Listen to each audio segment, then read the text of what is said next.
Hello and welcome to Let's Invest, the show for amateur focus investors. Today we'll be talking about focus investing and trading. We will cover the benefits of focus investing, the rules I follow when investing or trading, and how emotions affect investing. I decided to make this episode due to demand in the comments of my previous videos and also to help out the beginner investors out there to minimize risk and maximize reward. I'd like to start out by saying that I do both, focus invest and trade. However, I invest in the thousands and trade in the hundreds because investing is where I really make my serious money, and trading is just something I do for fun. It's kind of like gambling in my opinion. But this isn't an episode knocking trading or saying that day trading is bad, because capitalism is capitalism. And if you can make money doing something, then by all means, go do it. But as you'll see later, it's pretty easy to prove that in the long run, individual focus investors make more money on average than day traders and have an easier time doing it, and it's less risky. After all, investing is the most popular way of becoming a billionaire. Before I go into deeper content, I'd like to say that if you take anything away from this by the end of this episode, I hope it'll be these 3 points, so keep these 3 points in the back of your mind. Never speculate, only invest if your heart is in it, and never invest or trade in an asset due to fear of missing out. So never speculate means always do your research and have a firm belief that in the future your investment will gain value for many fundamental reasons, not just technical chart analysis or market analysis or what other people are saying. Only invest if your heart is in it means this can be for many reasons. Other than fundamental analysis, sometimes an asset just gives you a really good first impression, or has like a really good name, simple things like that, yes, those matter, or it satisfies a need that you always knew existed, but was a shortcoming in the competitor's products, and you realize it in this product, and for some reason it just sets the standard. And then never invest or trade in the asset due to fear of missing out. Warren Buffett likes to use a baseball analogy. In investing, you can't strike out by not swinging at every good pitch. You can wait for hundreds of good pitches to go by, then only swing at the one that you will think is a home run. It's not like in baseball where 3 strikes get you out. You can sit there and you can miss out on thousands of good strikes, but then when you find the one that you have confidence in, that you think you can get a home run off of, you can swing. Warren Buffett also tells people to invest as if they're only allowed to make 20 investments during the entire course of their life, because in reality, all you need are a few in order to get very rich in the long term. Another billionaire, Manish Pabrai's favorite saying is few bets, big bets, and frequent bets. He says it on almost every page of his book, The Dondo Investor, a story about his family's growth from poverty to billions. Peter Lynch, the manager of Fidelity Magellan Mutual Fund from 1977 to 1990, he was credited with growing the fund from $20 million to over $14 billion, averaging 29% growth per year over 13 years, says he truly believes that if one person invests in what they know and do more research on top of that to confirm their knowledge, they can beat any Wall Street professional analyst in the industry because they're investing in what they know, in their circle of competence. It doesn't take too much work. It doesn't take sitting in front of a computer every single day, day trading back and forth the most volatile stocks and currencies of the day, or hoping the patterns play out as they're supposed to.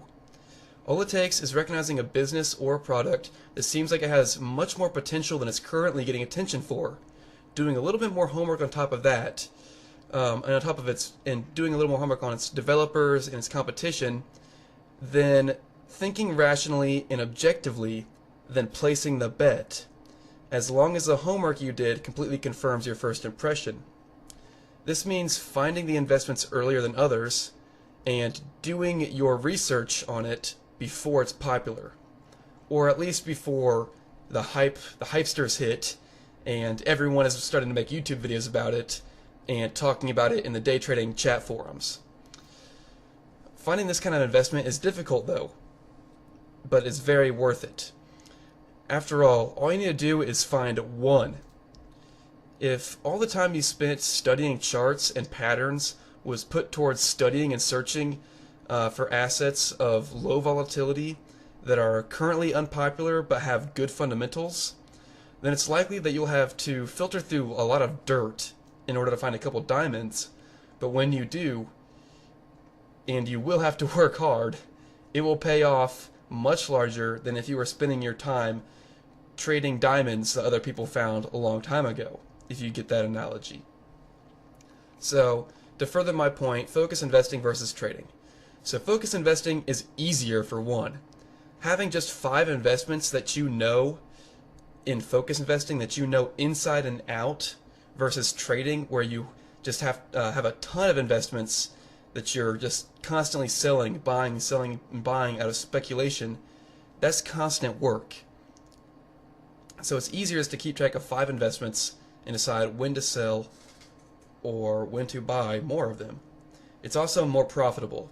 You have less transaction fees, you often have bigger percentage gains, you have much less income taxes or like short-term capital gains taxes, etc., etc. And then, just as proof of this, most of the billionaire investors out there, like Warren Buffett, Manish Pabrai that I mentioned earlier, they weren't day traders. They were long-term investors. Also, with focus investing, you just have more comfort and peace of mind. You know your investments. You know the industry. You have more objective confidence. You feel like your wealth is in a safer place. You don't stress so much about, the very next move in the market. Drops down don't seem so bad because you realize that's just how the market works. And then, even on a big drop down, let's say you bought at $25 and it drops down to $10 per share or per price of coin that you bought. If you have true confidence in that investment, you can buy more at that low price and think you're getting a bargain instead of thinking, oh no, I might have just lost a lot of money. You also have more time as a focus investor to do a few things. Study other investments, study the direction of the market, reflect on and keep up with the investments you already have and determine if they are still worth keeping. Or you can do other jobs like what I do, my YouTube channel, and also or other side jobs to make other money. And you also have more personal freedom. The next point is one of the biggest ones that I touched on earlier. You've got more expertise and long-term knowledge in a sector or an industry. You know everything there is to know about the competition. You know everything there is to know about the politics involved in the industry. And you know pretty much everything else about every other layer of the industry, inside and out. And not only does it help you become a better investor, if you want to day trade because you're tired of just sitting there and watching your investments and you want to do something, you want to be proactive, it makes you a better day trader in the industry too, because you've got a better insight and foresight on the market direction, and etc., etc. And then there's the undeniable statistics that focus investors just do better than normal hedge fund managers. For those who are wondering, here are the points I use when evaluating a cryptocurrency like Bitcoin, NIM, Dash, Litecoin, Pivx, or Monero. I won't read through the whole list because you've already seen that in my other previous videos about the best and worst cryptocurrencies. If you're interested, just pause this right now and read over the list.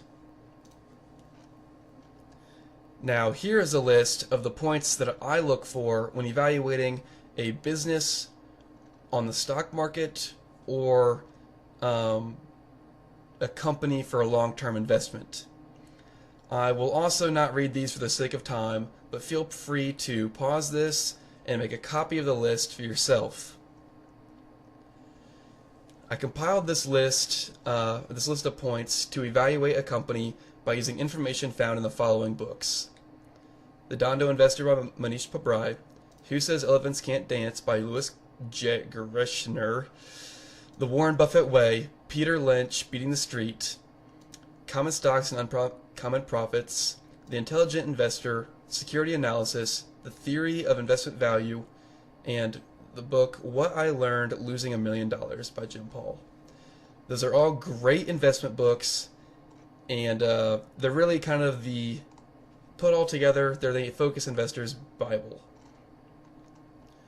When I'm evaluating a crypto service like Ethereum, Library Credits, or Syscoin, its primary focus is to not be a currency, but is to be a decentralized, blockchain-based service, I just kind of combine the two lists of points that I mentioned above and evaluate from there. I'm going to talk briefly about how emotion affects investing after you've already made your investment. People love to daydream and talk about, man, if you invested $2,500 in Apple back in 1982, you'd be a millionaire today. Or if you invested just $75 in Bitcoin back in 2010, you'd be a millionaire today. However, there are very few people with the conviction and discipline to do that.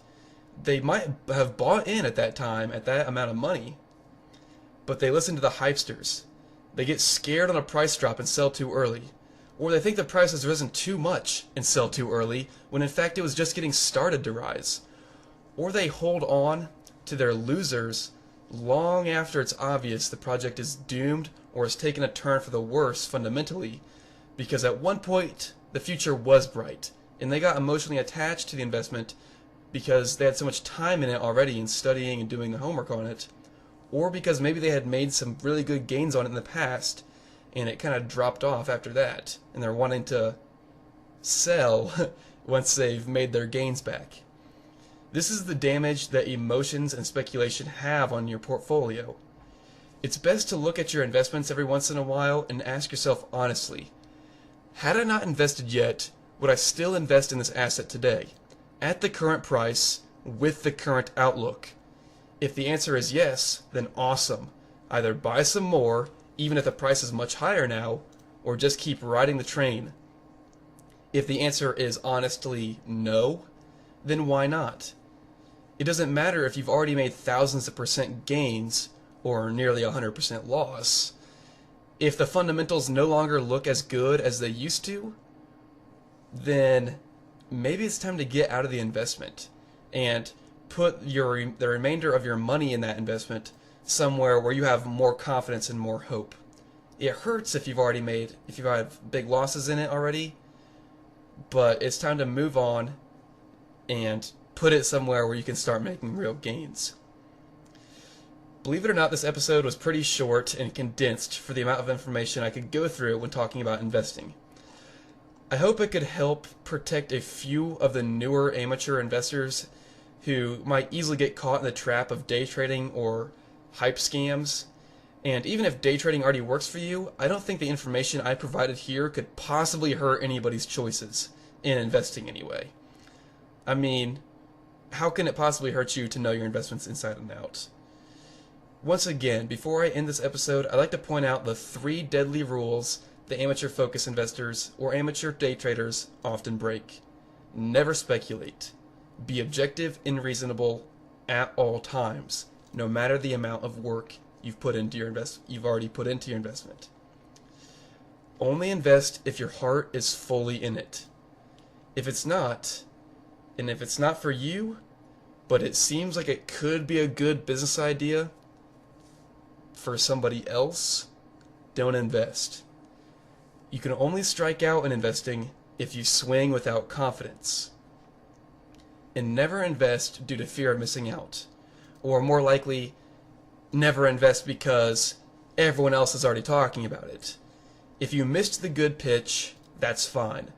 Swinging too late out of fear never got anybody a home run, but it has certainly struck a lot of players out. That's all I have for today, amateur investors. I hope this episode was helpful. Don't forget to comment, rate, and subscribe. Thanks for watching, and let's invest. Also, in the comments below, please comment what you want to see out of this channel. I know you guys really love the super study videos, the ones I've done on NIM, PIVX, Decred, and whatever else I've done. I know you like the comparison videos. I love to make those too. The thing is, I only want to do super study videos like that on coins that I truly believe in. And I'm pretty sure I'm going to branch off and maybe do some videos on Ethereum, maybe Litecoin, maybe Ripple, maybe library credits, and a few other services other than just currencies like I have been doing. But I want to know your input too. Do you want to start seeing more videos on just investing in general, like this one was about? Do you want me to stick to the cryptocurrency comparisons and studying? Or maybe do you want me to branch off into some stock market stuff too? Please leave your comments below. Thanks for watching. Stay tuned for more cryptocurrency videos for sure. And let's invest.